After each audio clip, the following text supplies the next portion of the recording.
20 ga kirgan bola sal ko'chaga yaxli yetib qoldi, pul topish yaxli yetib qoldida, dada, mana qilib mo biznes qilaylik deydi.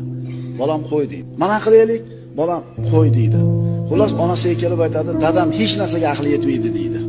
Yuragi ham yo'q, farosati ham yo'q deydi. 30 ga kiradi hali yigit. 30 ga kirib 10 yil yana oshiqcha yashadi-da. Dadasini aytgan ba'zi narsalarni hayotda ko'rishni boshladi. Dadam ham aqli yetar ekan bu narsalarga deydi. Endi 40 ga kiradi bu yigit. 20 yil yashadi. 20 yoshidan keyin. Qarasa dadasini hamma aytgan gaplari to'g'ri chiqdi.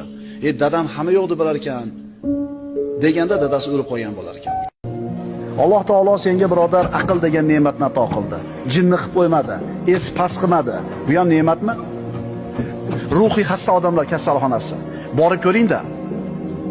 Qarasangiz, jasadi, shakli tuppa-tuzuk odamlar. Ko'rsang es pas demaysan, lekin Alloh taolo mana shu esini past qilib qo'ygan. Nima? Alloh qodir emasmidi uni esini o'rnida qilib qo'yishlikka? Qodir edi. Lekin sinov uchun shunday qildi. Sen bo'lsa pul yo'q deb yursan. Qancha pul bo'lsa yetadi deb o'ylaysan, birodar? Qancha bo'lsa yetadi?